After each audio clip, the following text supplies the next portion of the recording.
যুক্তরাষ্ট্রের লস অ্যাঞ্জেলসে 6 দিন ধরে চলমান ভয়াবহ দাবানলে মৃতের সংখ্যা বেড়ে অন্তত 24 জনে দাঁড়িয়েছে। এছাড়া নিখোঁজ রয়েছেন আরও অন্তত 13 জন। দাবানলে হাজার হাজার বাড়িঘর পুড়ে ছাই হয়ে গেছে এবং শহরের বিভিন্ন স্থাপনা ব্যাপক ক্ষতির সম্মুখীন হয়েছে।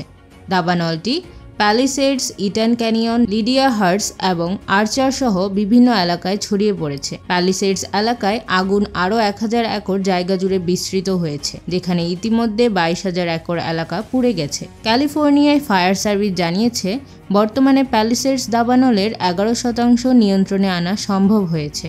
আবহাওয়া অফিস সতর্ক করেছে যে লস অ্যাঞ্জেলসে ঘন্টায় 110 কিলোমিটার বেগে ঝড়ো বাতাস বইতে পারে, যা পরিস্থিতি আরও খারাপ করতে পারে। ঝড়ো বাতাসের কারণে আগুন দ্রুত ছড়িয়ে পড়েছে, যা দমকল কর্মীদের জন্য নিয়ন্ত্রণে আনতে বড় চ্যালেঞ্জ সৃষ্টি করছে। দাবানলের কারণ হিসেবে বিশেষজ্ঞরা বলেছেন, দীর্ঘস্থায়ী খরা, উচ্চ তাপমাত্রা এবং শুষ্ক বাতাসের সংমিশ্রণ এই ভয়াবহ আগুনের সৃষ্টি করেছে। এছাড়া সান্তা আনা নামক ঝড়ো বাতাস আগুনের তীব্রতা বাড়িয়ে দিয়েছে। এই ভয়াবহ দাবানল লস অ্যাঞ্জেলসের বাসিন্দাদের জন্য এক অভূতপূর্ব বিপর্যয় সৃষ্টি করেছে, যা মোকাবেলায় স্থানীয় ও আন্তর্জাতিক পর্যায়ে প্রচেষ্টা অব্যাহত রয়েছে। তো দর্শক, আপনাদের কি মনে হয়, এটি প্রকৃতির কোনো প্রতিশোধ নাকি প্রকৃতির কোনো সাধারণ দুর্যোগ? কমেন্টে জানাতে ভুলবেন না। এই ধরনের আরও অনেক নিউজ পেতে চ্যানেলটি সাবস্ক্রাইব করে রাখুন।